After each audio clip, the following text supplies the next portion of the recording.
درنو ملګرو سلامونه او ښې چارې. څو ورځې مخکې د یو چا تپوس دا و چې کمپیوټر ته څنګه پښتو انسټال کو یا یې واچوو. دلته د ژبو برخه نشته. وجه دا ده چې دې ځای کې یوازې انګلیش دی. که چیرې موږ پښتو ور اضافه کړو بیا دلته د ژبو برخه راځي. نو اوس د دې لپاره چې موږ ژبې اضافه کړو راځو دلته مینو بار ته. په مینو بار کې دا دی په کنټرول پنل 2 ځلې کلیک کوو. کنټرول پنل چې خلاصي بیا دې ځای کې راځو ریجن اینډ لینګویج ته. ریجن او لینګویج ته چې رالو دا د دلته به چېرته لاړ شو؟ کیبورډ اینډ لینګویج. اوس چې دلته کیبورډ اینډ لینګویج ته رالو چینج کیبورډ ته راځو.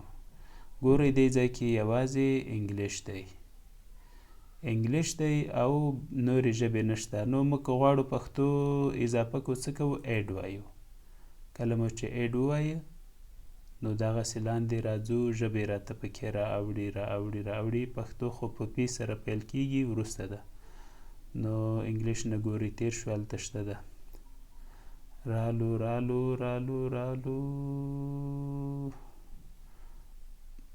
پښتو ته اوس را رسیږو. دغه ده دلته په دې مثبت علامه کلیک کوو.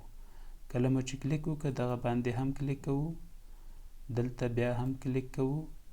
اوس راځو اوکې ته. اوکې سره څه ته رالو؟ اپلای ته. بیا هم اوکې وایو. دا دی ګوره انګلیش شو. اوس څه شی مو ورسره اضافه شو؟ پښتو.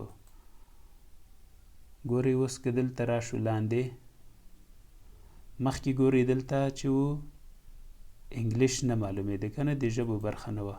اوس دا د پښتو هم ورسره راغله انګلیش. او اوس که غواړم چې دا ژبه انګلیش نه دلته بدله کړم پښتو ته دې ځای نه هم بدلوی شم او یو شارټکټ سره هم بدلیږي. مثلا دلته پښتو د اوس تاسو وینئ. اوس که زه شفټ الټ ووهم څه به شي؟ انګلیش به شي. بیا که شفټ الټ ووهم څه به شي؟ پښتو به شي. نو دا د ژبو بدلولو طریقه ده. که غواړئ چې دغه طریقه بیا له سره وکړو نو څه کوو؟ بیرته زه دا شیان له منځه وړم. پښتو خو مې اضافه کړې. زما وخت ناوخت اردو ته هم اړتیا وي. نو دا دی بیرته بیا رالمه کنټرول پنل ته. کنټرول پنل کې بیا څه کوم؟ ریجن اینډ لینګویج ته ځم. اوس دا د بیا څه ته راځم؟ کیبورډ اینډ لینګویج ته. کیبورډ اینډ لینګویج ته چې رالم بیا چینج کیبورډ ته راځم. چینج کیبورډ ته رالمه. اوس زه څه کوم؟ ژبه ور اضافه کوم. مخکې انګلیش و پښتو ګوره ور اضافه شوې ده. تاسو بیا له سره هم کتلی شئ چې دلته مخکې ایډ ته موږ راتلو یوازې انګلیش و. اوس به زه پښتو تر څنګ ایډ چې ووهمه څه ته به راسمه؟ اردو ته چې په یو سره پیل کیږي. نو دا اردو ده اسلامیک ریپبلیک اف پاکستان.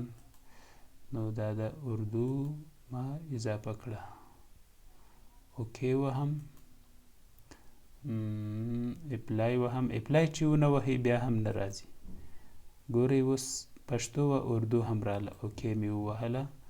اوس که دلته بیا راشو د دې ژبو په بار کې ګورو دا وینئ دلته ګوره اوس اردو هم اضافه شوی پښتو هم ده او انګلیش هم دی. نو دا د ژبو زیاتولو خبره وه. اوس بل څه کوو؟ مثلا اوس تاسو وایئ چې یاره په دې ژبه کې زما یوه ژبه اضافه ده یا مې ورته اړتیا نشته. بیا هم څه کوو؟ راځو مینو ته. دلته بیا هم هغه کنټرول پینل ته ځو. بیا هم ریجن اینډ لینګویج ته ځو. بیا هم کیبورډ او لینګویج ته ځو. اوس به بیا چینج کیبورډ ته راسو. چینج کیبورډ ته چې رالو موږ غواړو چې اردو لرې کړو یا مثلا د دې په ځای انګلیش هم وهلی سئ یا پښتو هم وهلی سئ. دلته مخکې موږ ایډ وایو. اوس څه شی سو؟ ریموو شو. ریموو چې شو اپلای وهو. اوکې وهو. ګورئ هلته پښتو پاتې سو انګلیش پاتې شو. بیرته چې دلته هم راشو د ژبو برخې ته ګورئ اوس یوازې انګلیش او پښتو دي. نو دا وه د ژبې د زیاتولو یا کمولو طریقه.